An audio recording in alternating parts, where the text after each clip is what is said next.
Hey law firm owners, what if you could get 400,000 followers on social media just by sharing content that you actually enjoy creating that has nothing to do with your law firm? Sounds crazy, right? But that's exactly what Bryce Angell is doing right now. He's not just an attorney, he's also a licensed pilot. And the content he's making is incredible. It's fun, it's authentic, and it's reaching millions of people. We're going to break down exactly how to grow a massive social media following, even if you're not posting legal content, and even if you're starting from zero. So if you're tired of making boring posts that only get a few pity likes from your aunt and your paralegal, this is for you. What's up, everybody? Welcome to the Law Firm Growth Acceleration Talk Show. I'm Andy Stickle, and today we are joined by Bryce Angell. And Bryce, you may recognize him from social media. Bryce has built a following of are we over a million followers yet, Bryce, between all of your We're over platforms? a million. Yeah, we Over sure a are. million of all of his followers. And not only that, Bryce is has a very, very successful law firm as well. So today what we're going to do, I wanted to bring Bryce on because I want to talk to you guys, and I want you to hear from Bryce how he was able to, grow his firm and how he runs his firm and how, some of the tricks of the trade there to grow a very successful law firm. But I also want to talk to him about specifically how he was able to grow a really big following on social media and doesn't talk about the law at all. He's pursuing a passion of his, and it's enabled him to grow a very, very large following, which is really, really cool. Now, before we get into that topic, I want to ask you guys a question, and let me know in the chat.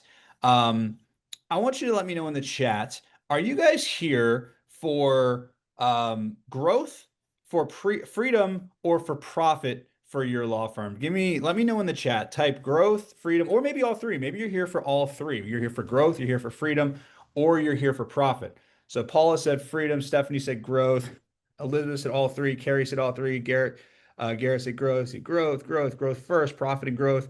Rebecca said all three. Okay, cool. Let me ask you another question then. If well, the good news is that today you're gonna learn about all of these things. Like what we're going to talk about today is going to allow you to have more growth. It's going to allow you to get more freedom, more profit. So you're in the right place at the right time. But let me ask you this. If I could give you a custom report that showed you exactly what's stopping you from achieving the growth, the profit, the freedom that you're looking for in your law firm, would you be interested in that? It's completely free. It would be completely free. Type yes in the chat if you'd be interested in a custom report that would actually show you how to get more growth, profit, freedom in your law firm very, very easily, right? And what if it only took you 1 minute to complete this survey and it gave you all that information? Would you guys be interested? Type yes in the chat if you'd be interested in this growth, profit, freedom roadmap. All right, fantastic. Well, here's what's going to happen. Right now, our team is going to drop a link in the chat, and that link is going to take you to 8 simple questions.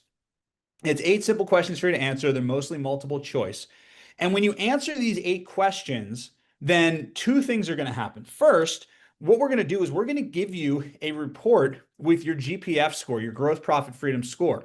And a member of our team is actually going to sit down and walk through the report with you and show you specifically how you can use the results and the score to get more growth, get more profit, and get more freedom for your law firm. But the second thing that this is going to do, and almost the most important thing, the more important thing it's going to do, is it's going to kind of blow your mind. And the reason why is because you're going to have to answer questions about your law firm that you've never even thought to ask about your firm. And because you've never asked these questions, what it's going to allow you to do is avoid something called the Dunning-Kruger effect, right? Now, the Dunning-Kruger effect is a phenomenon that states that the less that you know about a subject, the more confident you feel in the subject, right? Now, if you want to see the Dunning-Kruger effect in action, then all you have to do is go onto Facebook or wherever and just post a simple post that says, like, so what do you guys think about this Iran-Israel situation, right? And just wait for all the overconfident replies to come in one way or another, right? It's funny, as soon as COVID hit, I never knew that I had so many friends that were expert virologists on social media, right? But that's the Dunning-Kruger effect. The less you know about a subject, the more confident you are. And conversely, the more you learn about a subject, the dumber you feel. Has anyone ever experienced that before? Give me a one in the chat if you've ever experienced that, where the more you learn about something, the more you realize, oh crap, I actually don't know like anything about this, right? But it's cool because when that happens, that's when we actually grow because now we're thinking about things that we never even thought about before, right? So, team, drop the link in the chat. And what I want you guys to do is answer those 8 questions. And those 8 questions are going to give you some insight that you've never had before. And it's going to allow you to get one step closer to that growth, profit, freedom that you've been looking for. So, that's the growth, profit, freedom roadmap. Now, let's dive into today's topic, which is talking to Bryce about how he grew an incredible law firm, how he grew an incredible social media presence, and just kind of how you guys can take some of the lessons that he's learned and also some of the mistakes that he's made, maybe. And I'm putting words in his mouth. I'm assuming because we've all made mistakes. But what I always say is that smart people learn from their own mistakes, wise people learn from the mistakes of others, right? So, Bryce, welcome to the show. And real quick, can we just start with the basics and just kind of give a little bit of an overview, like where are you located, what's your firm, and just talk a little bit about what you're doing right now with social media as well. Yeah, absolutely. And thanks for having me, Andy. I've been a fan of yours for many, many years now. So it's Thank you. exciting to be here with you today. I will say that we are here in Atlanta, Georgia, and we have primarily focused on cases here in Georgia and started the firm here in Atlanta, in Buckhead area, if you're familiar with that. But I will say before I started this firm, I had a bit of an unfair advantage in that I was in the financial services world out in San Francisco and had the benefit of starting growing a financial company, a mortgage company. And so I got a little bit of experience, well, a lot of it experience running that business in San Francisco for about 4 or 5 years. And we were very successful. We grew 3,500% in 3 years. We were the 21st fastest growing private company, according to Inc. 500, for whatever that's worth. We were the 21st fastest growing financial institution in America until the wonderful Q107 came along and wiped us out. So it was a very humbling experience to go through that rise and fall, and you learn a lot from it. So had to restart everything all over from the ground floor, enter into a new business, which is the legal personal injury side, and start from scratch all over again. So but going into the legal practice, my father was a lawyer, and I had some exposure growing up to what he did, but never really had planned on actually practicing law until it was time to do so. And I went into the practice early on thinking, how am I going to generate business? I have no legal experience. There are hundreds, if not thousands, of firms that, beat me in experience and qualifications and everything traditionally you look at when you're, hiring an attorney. So I adopted SEO, and that was basically my life for several months, 16, 18 hours a day. If I was awake, I was on my laptop learning SEO. And that's kind of how everything started. Interesting. Okay, cool. So, how's the firm doing right now? And is SEO still your main source of lead generation, or what are you doing right now to grow your firm? Yeah, so I started the firm in 2010. So it was early on in the SEO world. So I generated a lot of success from that just because there weren't many lawyers doing it. I think at one point in time I was ranked number one for Atlanta lawyer, despite there being, multi-million dollar firms. And that was a great way to generate business back then. The problem is then I had to take off my SEO hat and actually become a real lawyer and learn how to handle cases. And obviously, you can't really do both effectively at the same time. So, as I started working on cases and litigating cases, I had to sort of off the SEO task and duties to somebody else.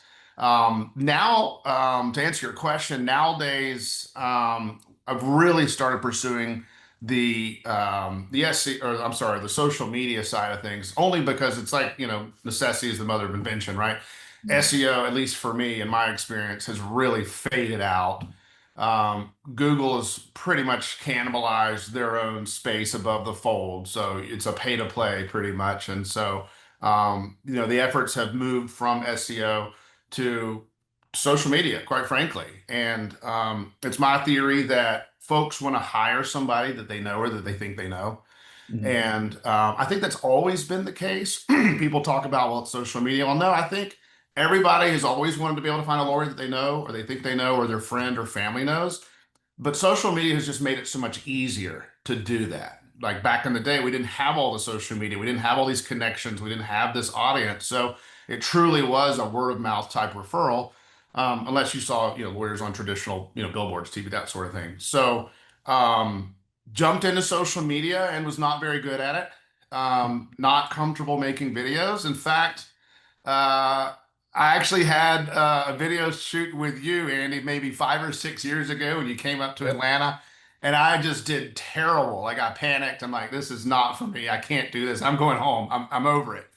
And I really wish I would have stuck to it then because I think it'd be a lot further ahead now.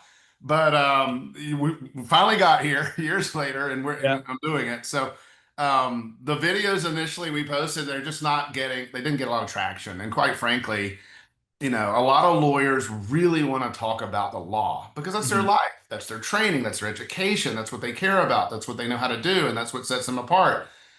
But most folks online don't want to watch a lawyer talk about the law all day.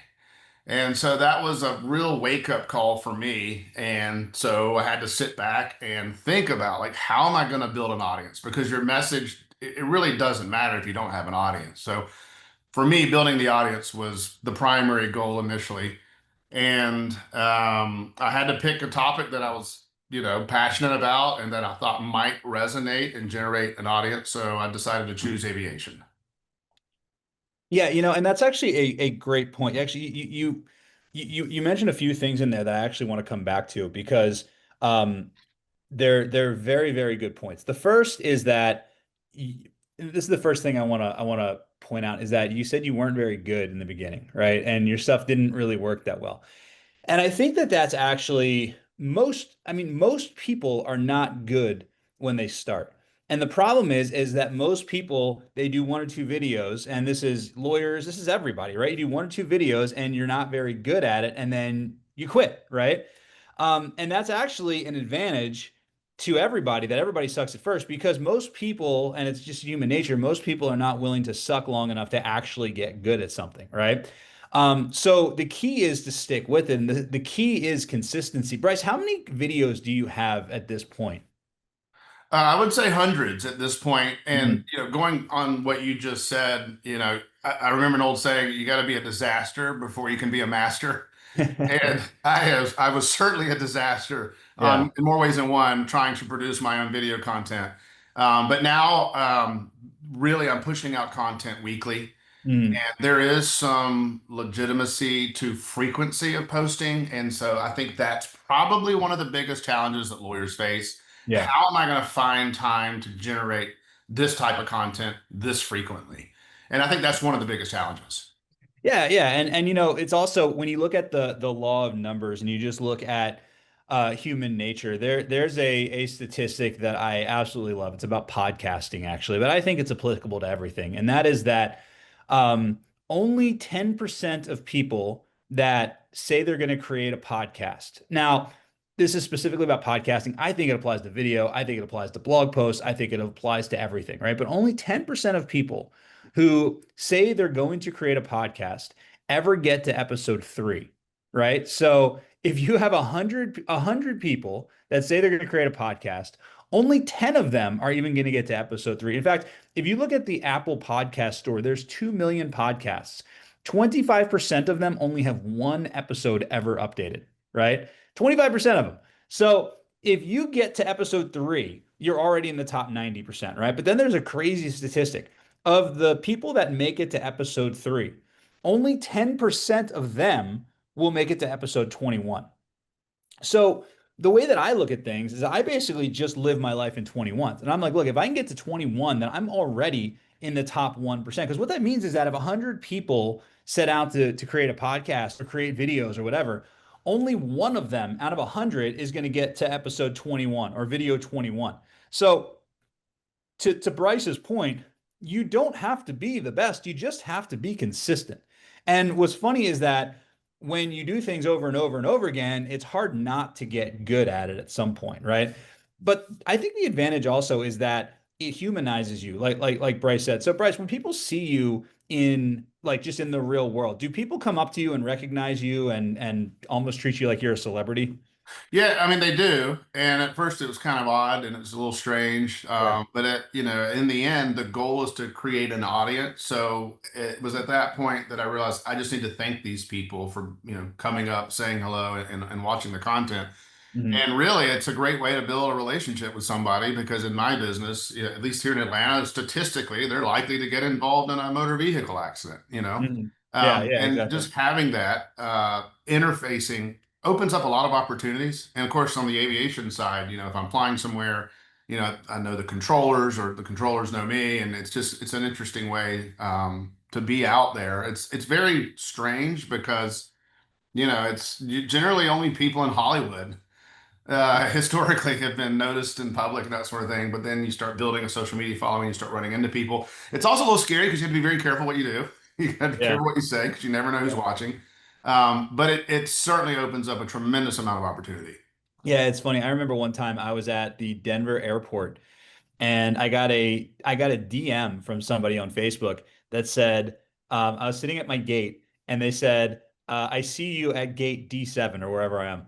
And I was like, this is kind of creepy because somebody recognized me from social media and just messaged me that they see me right now. Like that was a little creepy, but it's Yeah, weird. definitely. It's weird being it's weird when people actually recognize you, you know. But the cool thing is that, you know, what you do with your a lot of your stuff, and if you guys haven't checked out Bryce's social media content, I highly recommend you check it out because it's a great example of how you can be authentic and you can be an attorney and you can put stuff out there and build a really big following without boring people about talking about the law because it's exactly like you said. Like people don't want to watch a video about 3 reasons you should hire a personal injury attorney because the majority of people don't need a personal injury attorney, right? But if you can actually become top of mind for people and show people that you're actually a real human being. So it's not just Bryce, like you're showing your family, you're showing your wife, you're showing your kids and all the vacations that you guys go on and all that type of stuff.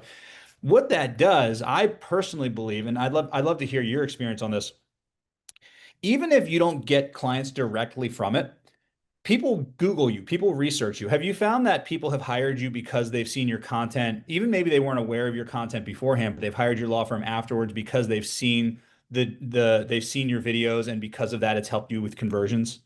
Yeah, I mean, absolutely. And, I don't think it's too complicated to understand that if somebody feels like they know you and they see you as a real person and you're not some, lawyer on a billboard that looks high and mighty and then part of this huge firm and they're not really relatable. I think like, it's tough to do videos regularly without making mistakes. And I make a lot of mistakes. And Mhm. I think in some ways it kind of makes me seem more human, more relatable. Mhm. And I don't intentionally make mistakes, but I mean, it happens. And I think I used to be really concerned about that and having a big audience. You want to watch every single little thing you do, and it drive you crazy trying to keep up with all the details because there's so many things that you can do on video that may come off the wrong way to a large audience. But yeah, absolutely, it builds a relationship early with the client, is what I'm trying to say. Right. Yeah. So they go meet you in the office, and if they've been following you for a year, they know a lot about you. Right. And so you're not just some random stranger that's just going to swoop in and take their case and take their money and then never be seen again. So I think from a credibility standing, it helps a lot. And of course, in the legal business, credibility is everything.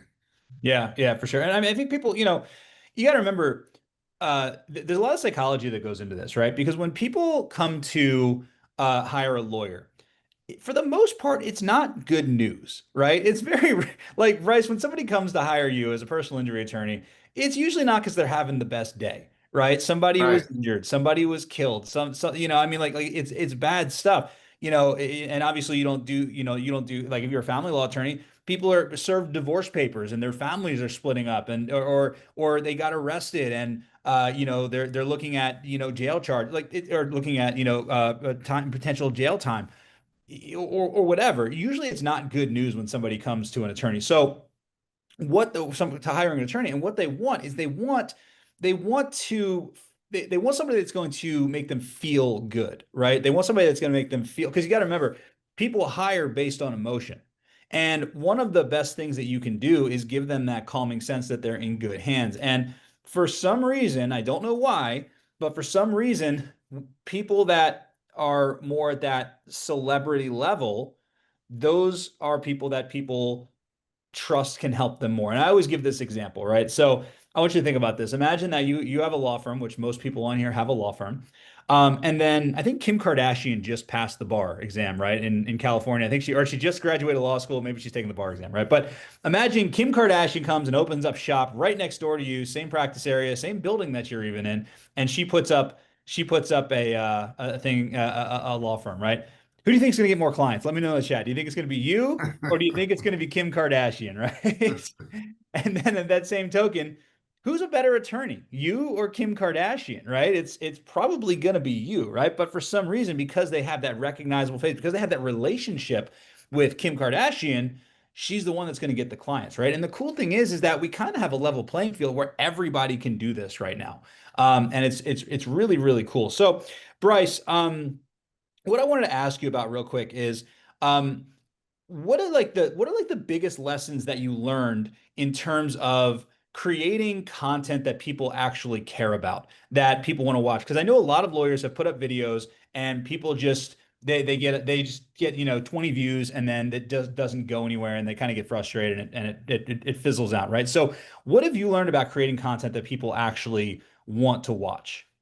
Well, not to get overly analytical, but you can't measure what you can't manage, and you can't have something to manage unless you have something out there content wise. So you just have to consistently create the videos and then go back and look at some of the things that you noticed that spiked the interest of the audience. And so, for a while, I was just making little videos, flying around on a plane, stuff that I thought was really neat and fun. But of course, that's my passion. Why wouldn't I think that? But Mm, the audience, 99% of the audience, doesn't really care. They want to see other things. So experimenting with the subject matter, how you display it, and the storytelling. If you can integrate some kind of storytelling, that always goes a lot further.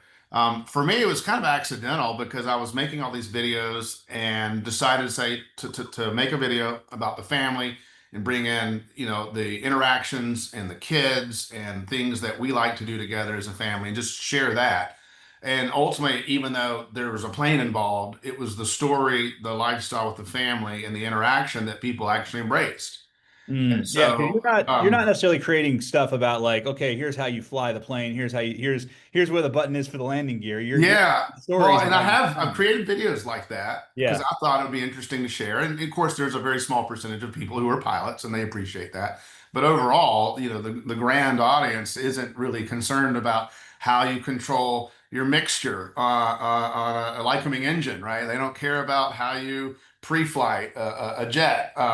So it was really when I started making the videos with the family and having that human interaction Yeah. that sparked the interest. And I made a video and it just took off and went viral. It had, many millions, I think 17 or 18 million views. Oh wow. And again, it was accidental. I didn't really exactly plan that. But then when I Yeah. see the results out of all the videos I've ever made, okay, well, there's something here. Maybe I need to look into this more.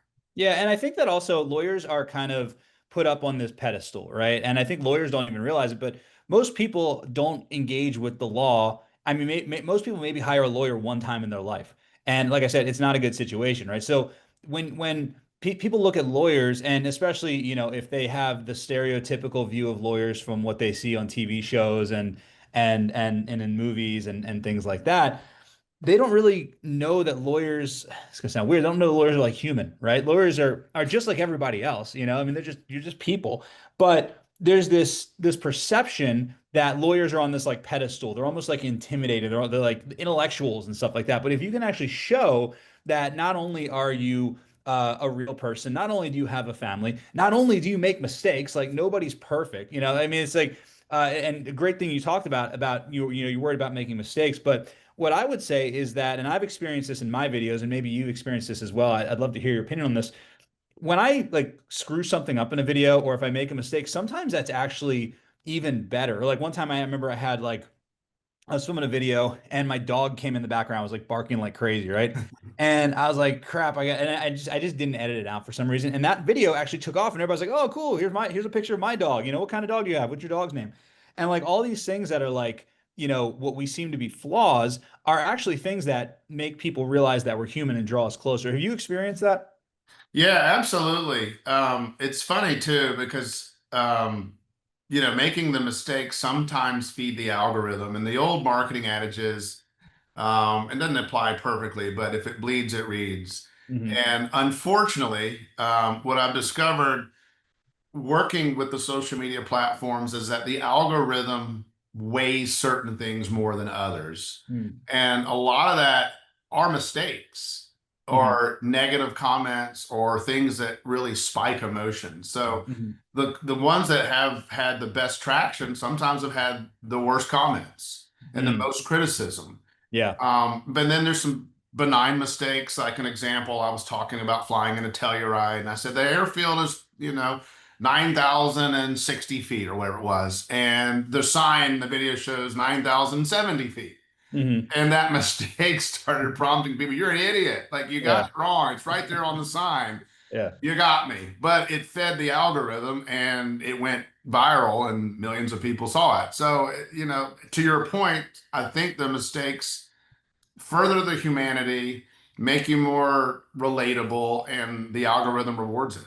Yeah, and what's funny is like talking about like like people that are like talking crap on stuff.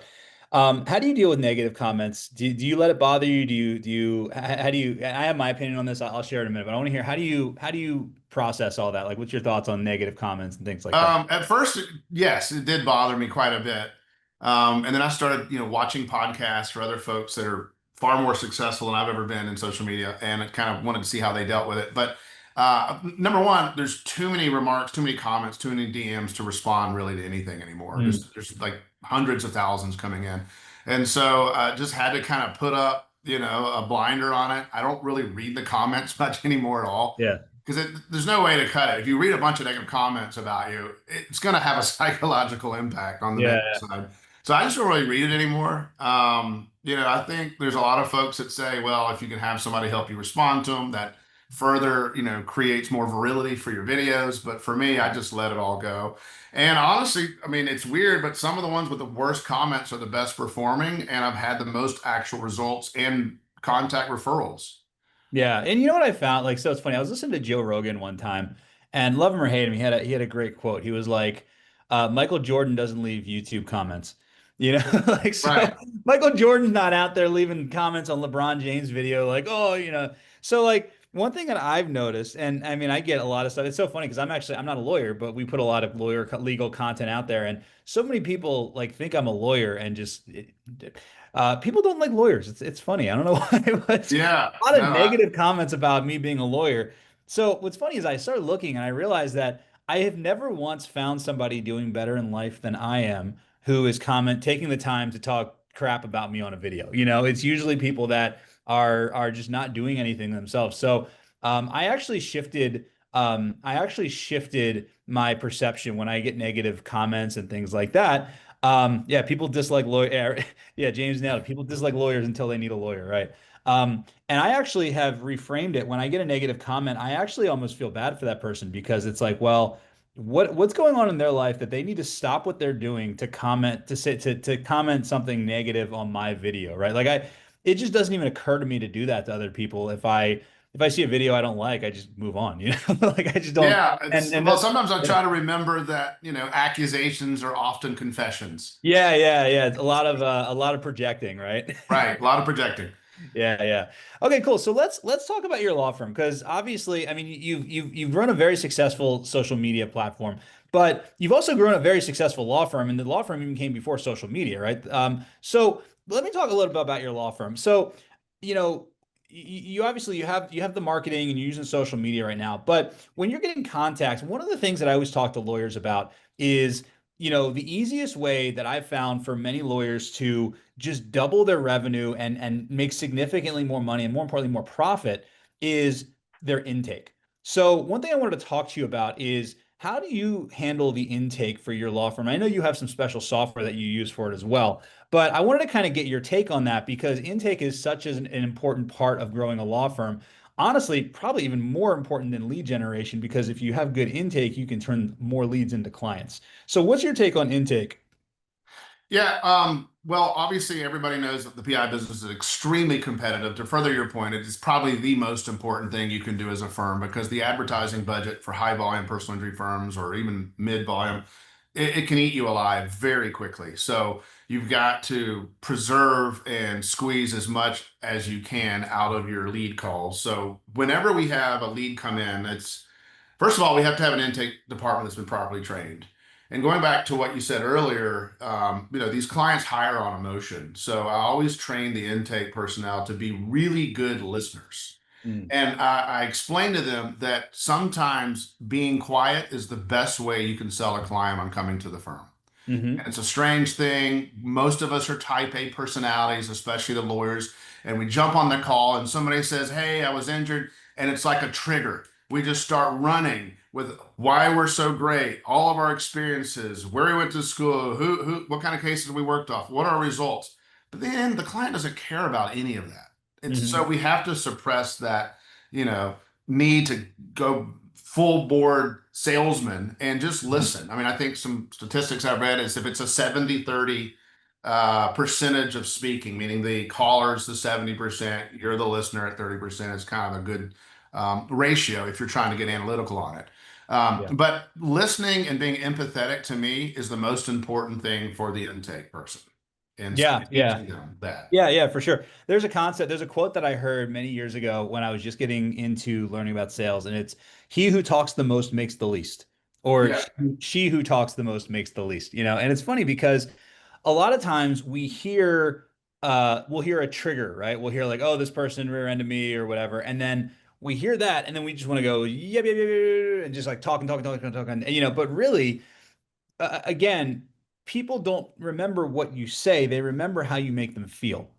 And it's super, super important to remember that during a consultation, that your job during a consultation is asking questions and getting them to tell you their problems and getting them to tell you their reasons because their reason, everybody has a different reason that they actually want to hire a law firm, right? So for example, you can look at, and I always look at it as internal and external reasons, right? So there's the external reason. So if somebody contacts a personal injury firm, it's because they were injured and they probably want to get some sort of settlement somewhere. They want to get some sort of compensation, right? And that's universal, right? And maybe sometimes they also want justice for their injuries and, they want to, they want some sort of justice, right? But if you take it a step further and you ask and you ask questions and you really discover why is it that they want this thing. So for example, I remember hearing this story from a client, and he was saying that he had somebody come in his office, and he was a breadwinner of his family, and he was a very, very proud guy, and he was injured to the point where he couldn't work anymore. And a lot of people's identity is completely wrapped up in the work that they do. And he couldn't, he was extremely proud of the fact that he took care of his family. He was the breadwinner and he couldn't work anymore. His wife had to go get a job because he couldn't work anymore because he got injured. So, yes, he wanted a settlement. Yes, he wanted this, but more than anything, he wanted to get his medical bills paid for. He wanted to get his health back so he could get back to work and he could restore his identity, right? And when you understand like individually, what is it that people actually want? Like what's the actual reason that they want the thing that your legal services provide? Then you can basically show them how your legal services, how your law firm is the best chance at getting that internal thing that they actually want. And it's different for everybody, right?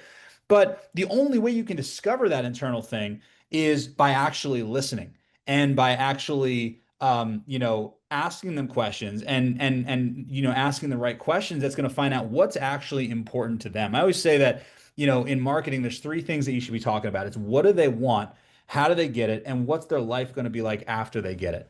And this is super important because most lawyers tend to want to just sell their legal services, right? They just want to sell the divorce. They just want to sell a criminal defense, or they want to sell you an estate plan, or sell you a will, or a trust, or whatever it is. But the truth is that nobody wants your legal services. What they want is they want the result of your legal services. I always call it's the airplane versus the resort.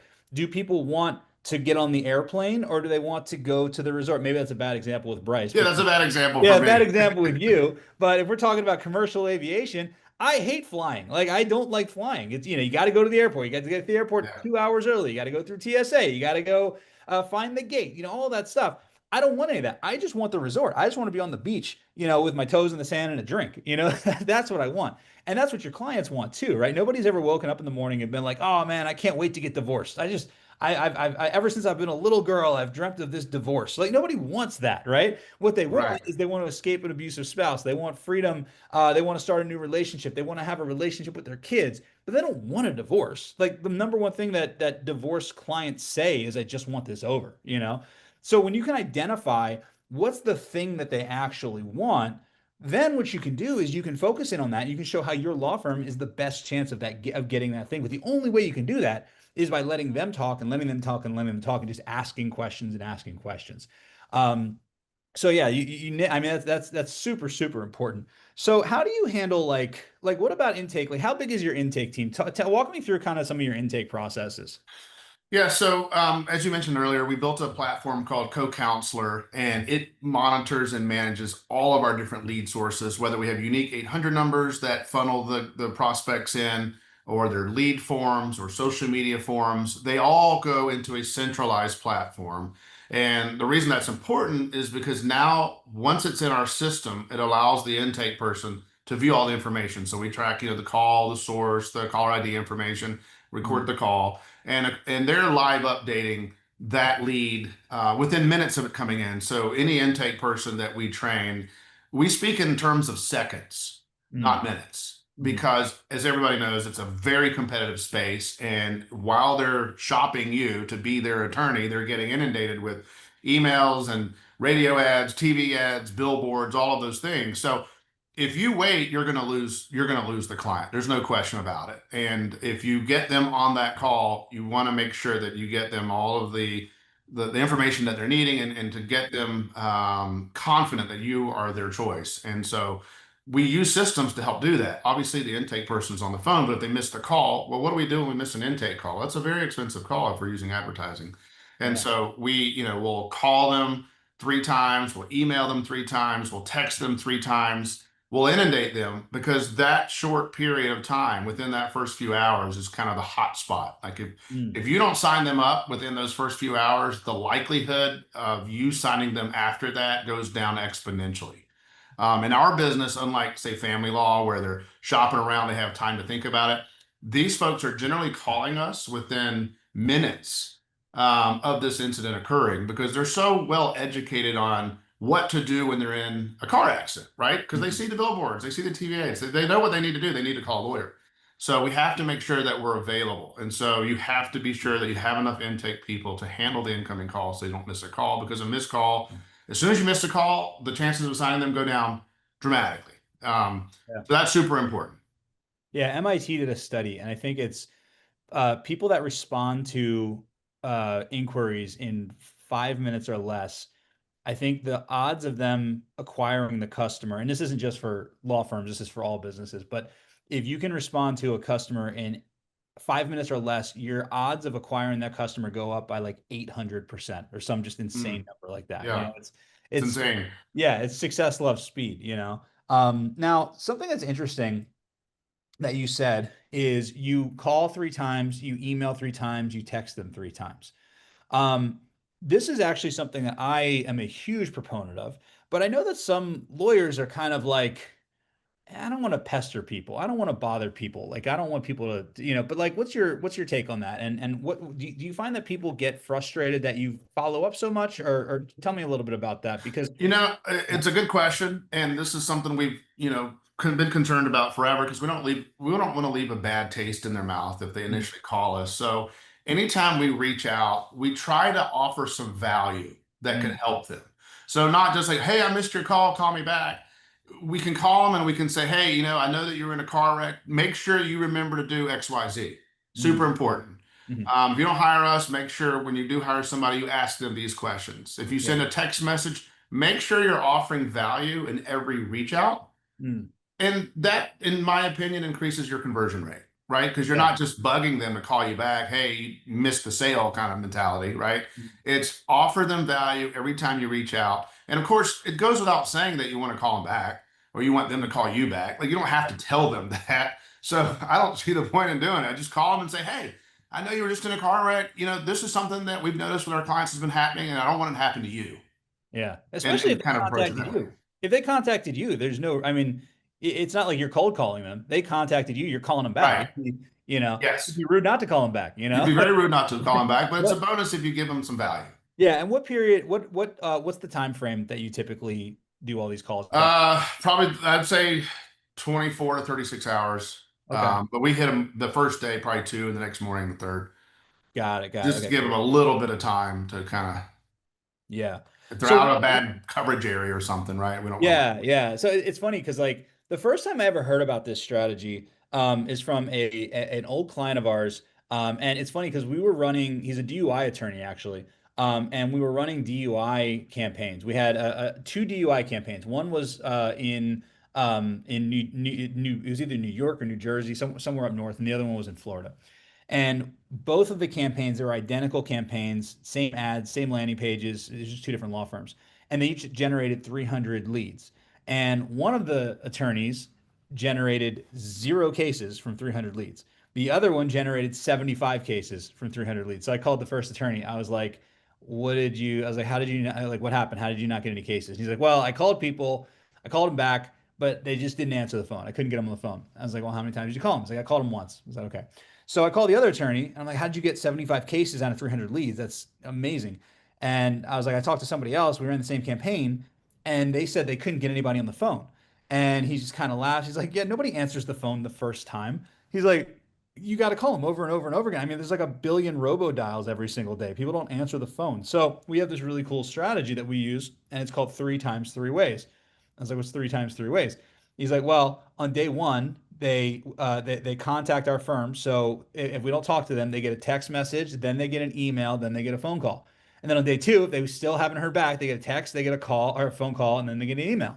And on day three, if we still haven't heard back, they get a text, they get a call, they get an email. And that process is the difference between 0 cases and 75 cases and their DUI cases. So, I mean, you can do the math and figure out how much he made on this. Like it's ridiculous. But there's a couple things you can do also that I always give this advice after some ways to optimize this. And Bryce, I don't know if maybe you've experienced this as well, but one thing that you can do when you send that initial text message is if you text it and you include your name in the text message, then when you call later, what's going to happen is it's going to pop up maybe Bryce Angell, right? So if you send a text message, you say, "Hey, this is Bryce Angell," or whoever your intake person, "Hey, this is Sally Smith from the Angel Law Firm," and then they call later, what's going to happen is it's going to say maybe Sally Smith or maybe Bryce Angell, right? And the thing that we're trying to do is we're trying to get them to pick up the phone. Like that's the biggest thing is trying to get them to pick up the phone because a lot of times,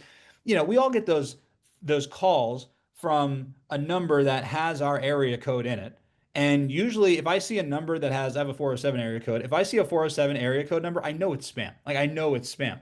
So if I happen to call a law firm and that law firm also happens to have a 407 number, and maybe I forgot that I did that, I'm just not thinking about that. Because you got to remember, like, your business and your law firm is the most important thing to you. But a lot of times people will submit something online and then 5 minutes later, they'll completely forget that they even submitted it, right?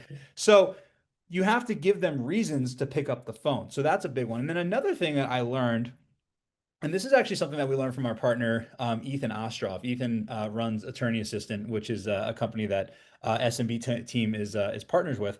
And Ethan has signed up, I think, 6,000 cases, 6,000 personal injury cases over the last 2 years, all from social media. And one of the things that he said he does is he uses something called the golden hours.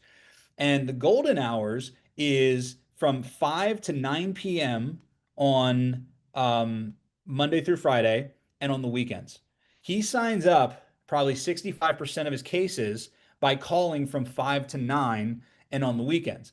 And the reason why is because that's when people are home. That's when people are actually, not at work. And so it's kind of like sometimes if you just like shift the time you call and do things like that, then you can get more people to pick up the phone also. Have you ever done any of the calling after hours or anything like that, Bryce? Yeah, absolutely. In fact, we have an intake manager that's primarily just focused on the after hour calls. Mm. And to your earlier point, for my shared contact file or card or VCF, whatever they're calling it these days, Yeah. it's my lawyer dash Bryce Angel.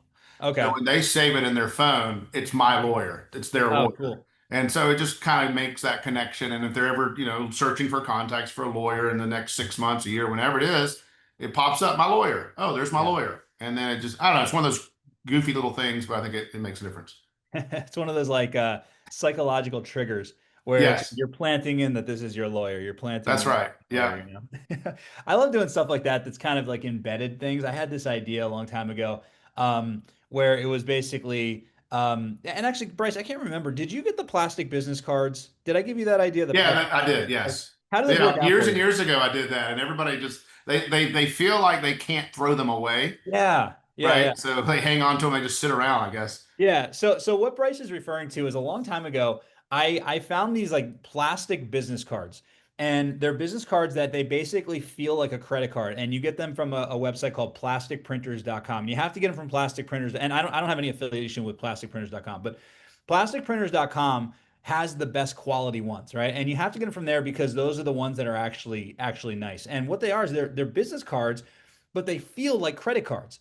And what's cool is that when people get a business card from you like that, it's exactly like Bryce said. They feel bad throwing it away. And it's like, it's almost too nice to throw it away. I've given that card out to people when I had them back when I used to give out business cards and I don't do it anymore. Um, but I would go in a lawyer's office 6 months, a year later, and they still have my card. And I would ask them, like, why do you still have this? And they'd be like, oh, it's too nice of a card. I can't throw this away, right? But I had this other idea where basically, and it started with DUI attorneys, but I think a lot of practice areas can use this, and it's using a a plastic card, but then on the back of it you put a piece of value that's going to make them keep the card. So what I had was it was a DUI attorney. I was like have your business card on one side and then on the back create something called a pullover protection card. And what it is basically if you're ever pulled over for DUI or pulled over or stopped by the police, what you're going to do is you're going to put this card behind your driver's license in your wallet so you always have it. And then when you get pulled over, or if you get pulled over, when you pull out your driver's license, also hand them the card. And the card says, I'm evoking my right to remain silent. Call my attorney. I want my attorney present. Things like that. And you just give it to the police officer. Now, I don't know exactly how well that would work, but the key is that you want to give them something that's embedding that basically you're telling them keep this with your driver's license because when they need you the most, they're going to be pulling out their driver's license. So other practice areas could do this as well. You could do that with personal injury. So it's basically if you could have it like the accident checklist where if you get into an accident, these are the 6 things that you need to make sure you do. So take pictures of this and get the other person's information. I'm sure you could come up with 6 or 7 things that they should do. And the embedded command is leave this card behind your driver's license or with your car insurance card, and that way when you need it the most you're going to be able to find it. But it's also because it's a plastic card, it's durable, so it's not going to get destroyed in their wallet. So Yeah, no, that's a bit of a tangent. that's a much better idea than my next one, which is a metal card with a built-in bottle opener. Not sure the DUI lawyers would think about that, That's but a great DUI lawyer thing. Yeah. yeah, Well, actually, well, you know what you do? You do the bottle opener, and then you also have the information around it so that it's actually. yeah, that's right. One of the best things that we did for a DUI attorney in Denver is he only had like he was it was a long time ago, and it was a client that didn't have a lot of money to advertise. So I was like, here's what I want you to do. I want you to go to Vistaprint, and you can buy 500 lighters that have bottle openers on them as well. So, and then we got, his name and then DUI lawyer and then his phone number. And I was like, take those lighters and go to all the bars in downtown Denver and just give them to the bars and be like, here, just pass these out. These are free for you and give them out to the patrons. And my theory was that one, it's a lighter, and most people at bar, I mean, how many people will go to a bar and then drive home and then get a DUI? Like it's like you're fishing in the right pond, right? Yeah. But the other thing is that people will hold on to a lighter, and anyone that's smoked before knows that you also it's like impossible to keep a lighter. So like 3 or 4 people are going to get this lighter, and he ended up getting like 4 or 5 cases just from these lighters. So I always think like when giving out swag and stuff like that and merch and things like that, how do we make it so that it's something they're actually going to want to keep? And like you said, the bottle opener, I think you were joking, but honestly, that's something that they would like. They're going to keep a bottle opener, like a credit card bottle opener that fits in your wallet. They're going to keep that much longer than they're just going to keep a stress ball, or something that's like a flashlight or whatever it is, right? Yeah. So when you think about that stuff, it actually does have a lasting impact. It's actually really, really important to do that. So, all right, so we got a couple minutes left here. What would you say is somebody that wants to start growing a social media presence and they don't know where to start, but they want to be the next Bryce Angel. They want to have 1 million followers and they want to follow all that stuff. Like, what advice would you give somebody that has a law firm and wants to start creating content like this? Well, I think for most lawyers, I would recommend thinking outside of the box of just your typical legal related content. Now, there is a certain place for commenting on current events. I think that has a lot of potential. So you set up your Google alerts to track some of the hottest events or the most searched events, and then you jump in front of the camera and start commenting on those. That's something I wish I did more of. And that's good, and that can be very interesting depending on the topic. But I would really strive to find something that resonates with a general audience that's a little bit more interesting than just the legal side of things. And so I think, if you have a focus group or you have family and friends, I would run ideas by you and try to find something that you really genuinely are interested in outside of the law. Because, the riches and niches saying goes to the social media, especially, it's especially true. Anything in social media that has taken off has generally been a niche area of focus, right? And so if you're trying to do everything, unless you're a super talented, funny comedian kind of guy that can just really, wow the audience, you really need to kind of pick a niche and try to become the expert in that niche field, at least an expert in entertaining and building the audience. So, a lot of folks are like, well, you make all these airplane videos, like, well, where does it say that you're a lawyer? Well, you build the audience and then you slowly trickle in the lawyer or the legal message, right? Like, so maybe your profile says you're a lawyer. The idea is that you build the audience and then you sort of embed in their minds that you are a lawyer. So if and when their day comes, they need a lawyer. Oh, I remember the guy that I follow. His name's Bryce. He's a pilot or whatever, but he's also a lawyer. I'll call him and see what he thinks. Hmm. And so every maybe 8 to 10 videos, I'll put in something about being a lawyer. But I can't do it too much because it'll dilute the audience's interest and I could lose followers. And so they're not following me for the legal side. But as long as you can just keep them aware that you are a lawyer, then I think that will accomplish a lot more than, trying to build an entire channel based around being a lawyer. Yeah, exactly. And how important, so, I would guess that you've been able to be successful and you've been able to continue creating content because of the fact that you're creating content on something that you actually enjoy, regardless if you were filming videos about it or not. So I think that that's actually a really important point is that if you can figure out like if you can find your passion, something to create content on, and then just it doesn't matter what it is. It can Right. be it could be anything, but you're more likely to create content on something that you want to continue talking about rather than finding something and saying, "Oh, this is a really popular topic. I don't really know much about it. I don't really care about it, but because the topic's out there, I'm going to just go start creating content on it," right? Do you find that it's a lot easier because it's actually something that you enjoy and you would probably do regardless if you were filming videos on it? Yeah, absolutely, 100%. Because you sort of eliminate that dread factor or the homework stimuli. We're like, oh man, I've got to go get this done or I got to shoot this. But if you already enjoy what it is, then it just makes it way easier. And honestly, it comes through to the audience as well, right? If you're doing something that you absolutely love, they like to observe someone sort of celebrating and doing what they love. It's like takes them out of their realm for a minute and they're like living it through you. And so I think the genuine way to do that is do something that you really love to do. And, if Yeah. I go out and try to make a video about, I don't know, road cycling or something, and it's all about riding on the roads, and I'm trying to parlay that into a legal practice, I don't think it'd be very genuine or believable. I don't think it would do Yeah. it. Yeah, and people can tell. There's this guy. I think he might be on the spectrum. I'm not exactly sure. He's English. He's from the UK and he's I mean like obsessed with trains. Like, Yeah. like gets and he films these videos and just like gets like he'll be like, "Oh my God, it's a 1427," like whatever, and like all he knows the name and the model of every single train. He knows who the conductors are on every single train. And every single one of his videos is, I mean, millions and millions and millions of views.